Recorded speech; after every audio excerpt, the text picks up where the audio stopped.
Hi, Hey, um, I'm Joanna Acevedo, recording for the Great Lakes Review. I have Elisa Sinnett, author of Detroit Fairy Tales, here to talk about her book and the world.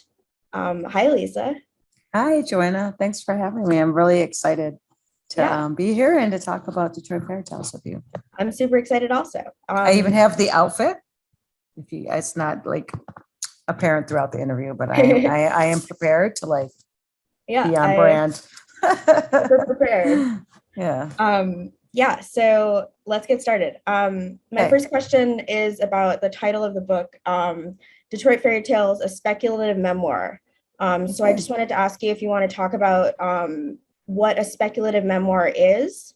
I know we've talked about this, or we were talking about this earlier. Right. What the difference between fiction memoir and a speculative memoir, really, what that is.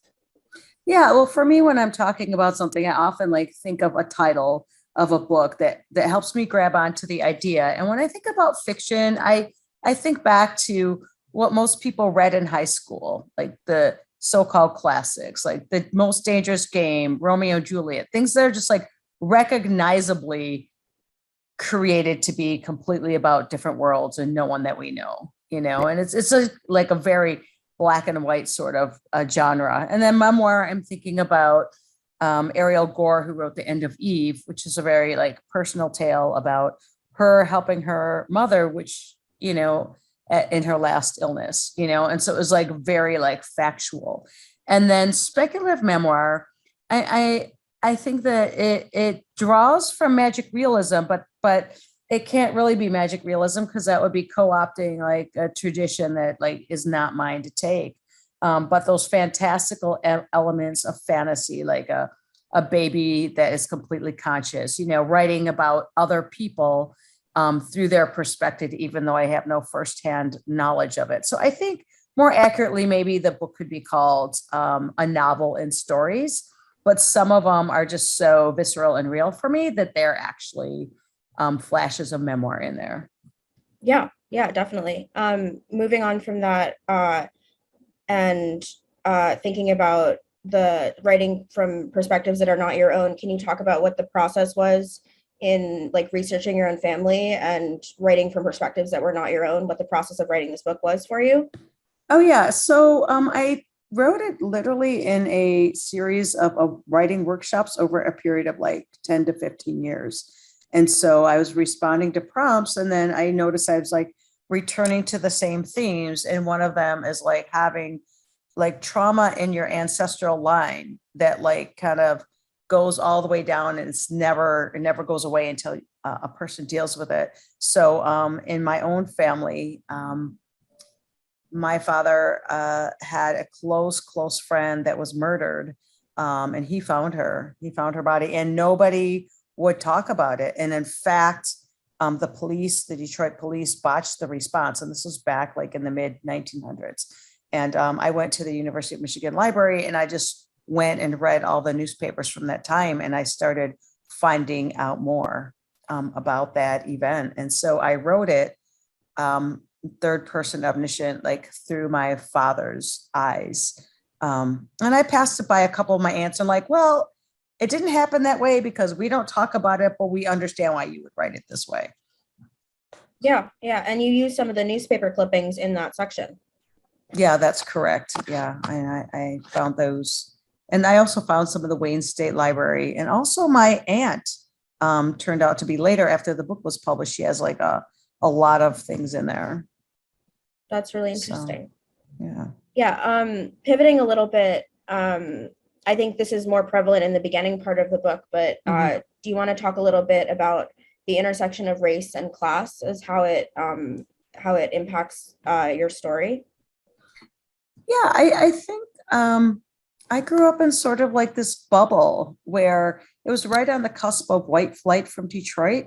But for a time, there was a multicultural neighborhood where I grew up in, where everyone was middle class and college bound. And so it was completely normalized for me to see myself and my classmates as all having sort of a upward trajectory. But Um, I, I don't know how to talk about this quite because my word for it at the time was that I'm a member of like the white trash when we were living there. But I've learned afterwards, and in fact, it's my daughter who's taught me this, is like a white trash is a false construct, which is a like a subset of white supremacy. So I'm still kind of wrestling with some of those ideas.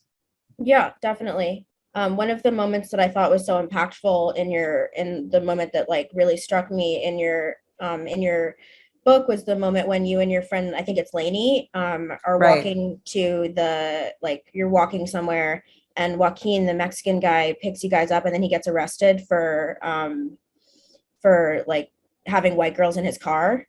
Basically, yeah. And I thought that was such a striking moment of like racial inequity. Yeah, and then the narrator at the time is sort of an unreliable narrator. She's worried about the Cheetos in her car and the snacks, and like she's thinking about him as sort of like, oh no, we're in trouble. We're getting him in trouble. How are we going to get home? But we're not really recognizing what's actually going on.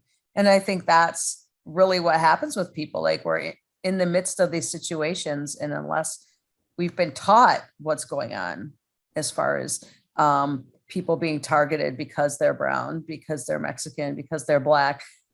If we haven't been taught that, even the direct experience is clouded over by the fact that they're unaware that the young people in the story are unaware. The white young people in the story are unaware of what's happening, Yeah, like even she's though the not reader aware. knows. Yeah, Yeah, she's not aware that like her presence is the catalyst and also that her presence is, kind of hurting him.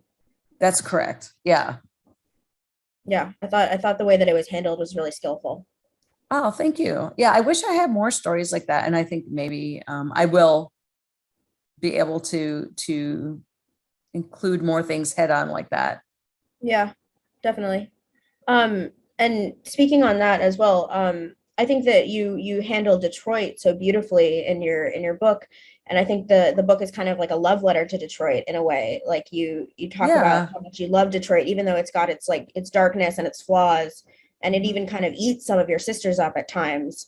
But you Yeah. still like have this deep love for Detroit, and I think there's one point where you say like you miss your home right at the end when you have the two Yeah. young daughters and Yeah. you've had to move to the suburbs because you're running out of money and you say you miss your home, but it's also kind of an indictment of Detroit. So I kind of want to talk about the way that place shapes identity. Yeah. I I know that people are now, growing up with the internet, they're able to see so much more of the world. But when I was a child, we saw Detroit and we saw Canada, where my dad was from, and the highway in between. And everything was encapsulated in there. And so I thought I was Detroit in a way. It was just really seeped into me. And when it started breaking apart due to like social factors outside of my even comprehension, it felt like I was being ripped apart.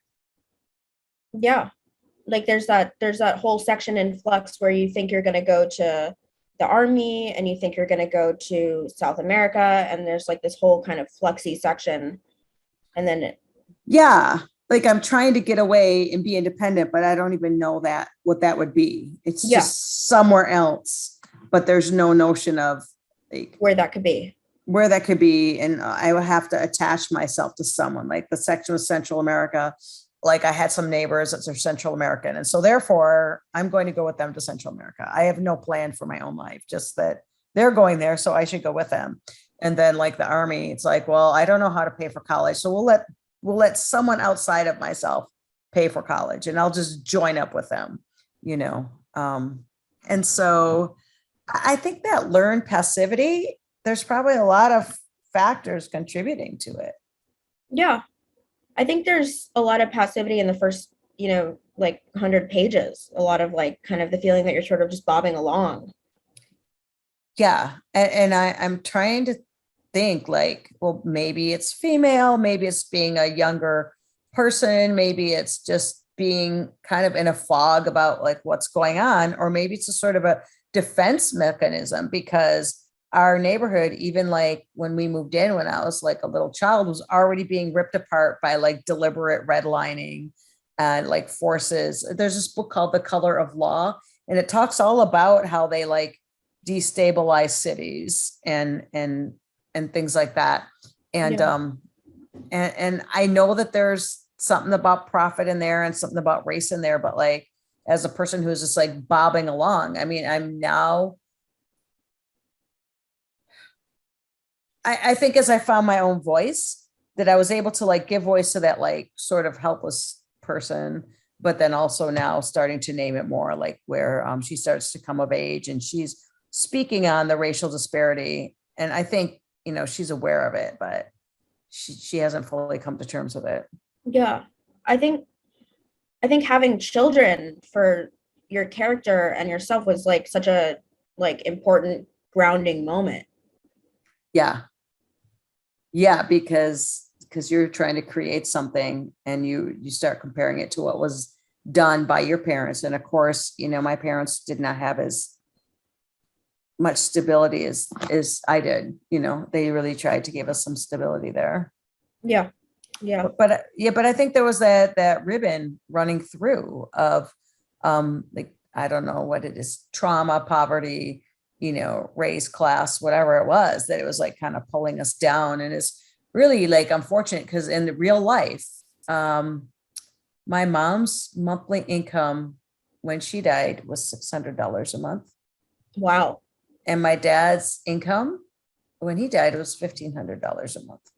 Wow. And he had remarried, so like he was living more comfortably, but like they had divorced, but my mom was living in subsidized housing, and I'm not sure what would have happened to my dad had he not remarried, because we probably would have just moved in with him, you know what I mean? But it's like they came from poverty, they tried to like make it into the middle class, and then they went back into poverty. And my daughter, she's really smart. She tells me things. She's like, Mom, this mythology you have in your bio of you're an immigrant to the middle class. She says, you're just like really observing that. And you're like you're just one thread of descending back to chaos. It's a complete myth that you're a member of the middle class. I mean, and people will say, well, it doesn't exist anymore. But like, if you've got a lot of untreated things going on in your family, if you lose your job, then that's it, Yeah. No, the precarity is very Yeah, very that's a great real. word. That is an excellent word. Yep. I think there are a lot of people, and I think there's a lot of people in cities like Detroit who are just kind of like on the edge. And Yeah. that's I think and that actually brings me to my next question. But can you speak on the title Detroit Fairy Tales? Because I think that, the middle class is somewhat of a fairy tale, and, Right. you know, our idea that we're gonna like all be okay is kind of a fairy tale. Right. Yeah, I think it's important to pull something beautiful out of what we go through, because, just being alive is pretty sublime. But the story fairy tale is like, people are saying, oh, it's so dark. And I'm like, actually, I cleaned it up so much. I cleaned it up so much that it's like unrecognizable that, but yeah, why is it a fairy tale? I think it's a fairy tale because I encapsulated sort of my experiences and thoughts about just the world into like a coherent tale where people kind of get beaten up, but they always find home, and people get attacked, but they find love. If people, Yeah, like life just is not like that. right, right. And I think we can find these moments of solidarity with one another. And one of my friends, I heard them say it was called mutual aid. And I think that is real. That is the only thing that is real. But I wanted to, I'm sure I'm having a hard time with this, but like, this story at first was called Far From Home because I had been thinking of my dad. and how he was far from home. He was like an immigrant, like living in Canada. And I know it's not the usual sense of immigrant, but he was living on a farm, living a farmer life. And they did poetry readings and, just memorized poems. And they had all these like traditions with the Irish music and things like that. And then he had to come to Detroit when his father died. And so I was thinking, oh, far from home, and how we're all far from home and we have to find a home. And I'm like, my partner said that there's this thing where every new musician has their first CD and it has the title Home in it. So I'm like, okay, I need something different. Then I was called Dispatches from Detroit. I'm like, well, they're not really true. They're not dispatches because they're not factual. And so, but I wanted to be like, hello, Detroit's been here the whole time. You can't make up the story where Detroit is like, I don't use any words like despair, ghetto, destroyed, none of this room porn shit. And so that's why the cover is like bright, because Detroit is not a black and white, some of the books written about Detroit, Autopsy of Detroit. I'm like, I'm sorry, there's people here. You don't need to do an autopsy. So the fairy tales were like, I wanted to give a human perspective of who's there. And of course they have to win and find love and be happy at the end, because you don't get to make a ruin porn out of my life and my feelings about life. Do you think it has a happy ending? I'm gonna go look at the ending. Well, I think it says, I miss my home, right? Is that the last one? Ending. I miss the baskets of peaches in the summer and the long days on the back porch when my children were small. And there's a little picture of a children's fruit orchard. Yeah, that was in our yard. We planted like 10 trees. Well, I think part of that is just like a testament that like how time passes and how we didn't know at that time actually how good we had it. And part of that was the weight of, well, you're this Detroiter living this shitty life with your shitty kids and your shitty house. And it was beautiful the whole time. And like, I don't know if people have to be pushing against this like descending drawbridge that's about to crush them all the time when they're just trying to live their lives, and that's kind of what it felt like. And I think I want to honor just that beauty that was right there the whole time. So it's sad, but it's like also in the story to my younger self, I would read this and be like, okay, it's beautiful right now. That's nice. I liked that. Oh, yeah. All right. I'm an optimist at heart. Yeah, me too, actually. Final thoughts. Is there anything that your readers should know about your book that they wouldn't know from the cover, which we've talked about, and the front and back matter? Yeah, of course, the publishers are going to try and make it sound like so amazing, right? I think one thing that people have liked about it is that the chapters are short. Yeah. And they're very, in some ways, impactful. And although they're stories, they also give you something to think about, but it's very readable. And I think it also will encourage people to think more generously about their so-called like trauma story, the shadow side or whatever, that it's okay to write about it and to think about it and to put it out there and to talk about it, because everything else is a lie. I mean, so yeah. Yeah, I think it also will make people think more generously about their hometowns. Yeah. I think that place and your home is important. I think that for those of people who are like fortunate enough to feel love for their place and to establish roots where they are, I think that has been taken away from us in some ways in the pursuit of like accolades and money and promotions and this sort of thing. And at first I was really sad that each one of my sisters had moved far away in the pursuit, like of, a job, a money, and there's communities where they're still very intact. And my one sister has established a very intact community in Canada, where my dad is from. And it's beautiful.